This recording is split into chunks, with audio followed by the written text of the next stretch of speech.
Gabon is the world's second most forested country after Suriname. For this reason, it's called the lungs of Africa. And in a bid to protect its rainforest, the country is planning to allow logging concessions. Our next report tells you more.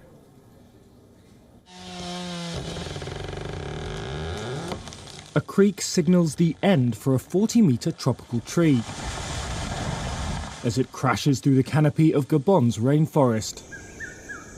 Late on Monday, more than 100 world leaders at the COP26 climate conference pledged to halt and reverse deforestation by the end of the decade. How nations like Gabon manage their share of the world's second-largest rainforest could be critical. But the Central African country says simply ending industrial logging is not the answer.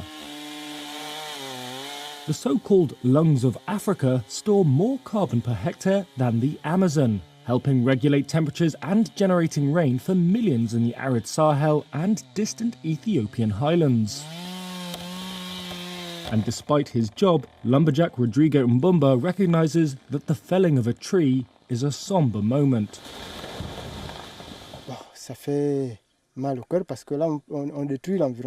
It's heart-wrenching because we're destroying part of the environment in a way, but what else can we do?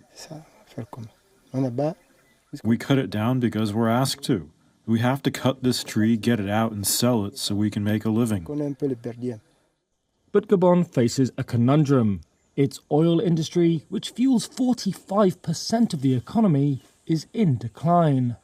Forests Minister Lee White believes halting industrial logging, as some environmentalists wish, is not realistic. Let them come here and show me how to manage the forest and how to create jobs for the Gabonese people and how to replace the oil economy that we're going to lose because developed countries have polluted the atmosphere so nobody's going to buy our oil anymore. Let them show me how I replace $12 billion worth of oil revenues without cutting a tree down. Here's how Gabon wants to do it.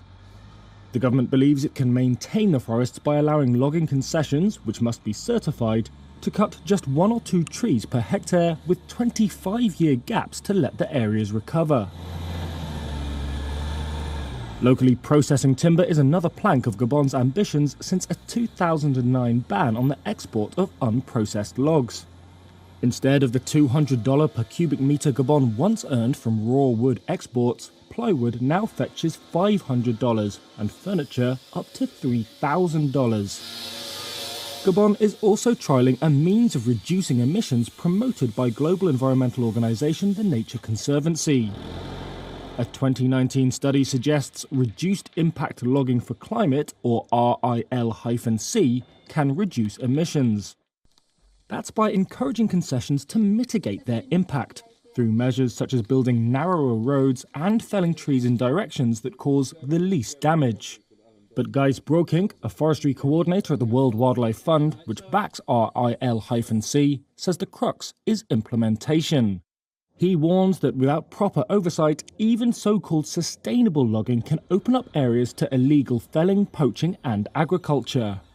White admits Gabon has some baggage.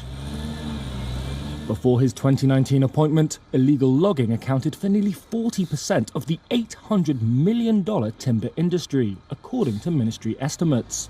It's going to become very difficult to move a log in Gabon without the Forestry Department knowing about it, and therefore to do it illegally.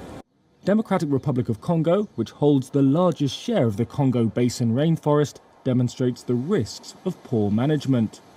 It lost nearly 500,000 hectares of primary forest in 2020, second only to Brazil, according to Global Forest Watch.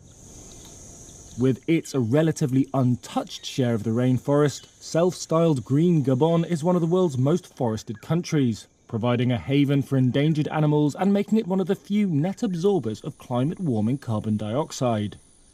It's hoping to prove that careful logging can maintain its forest cover at above 85%, while also keeping an important industry alive.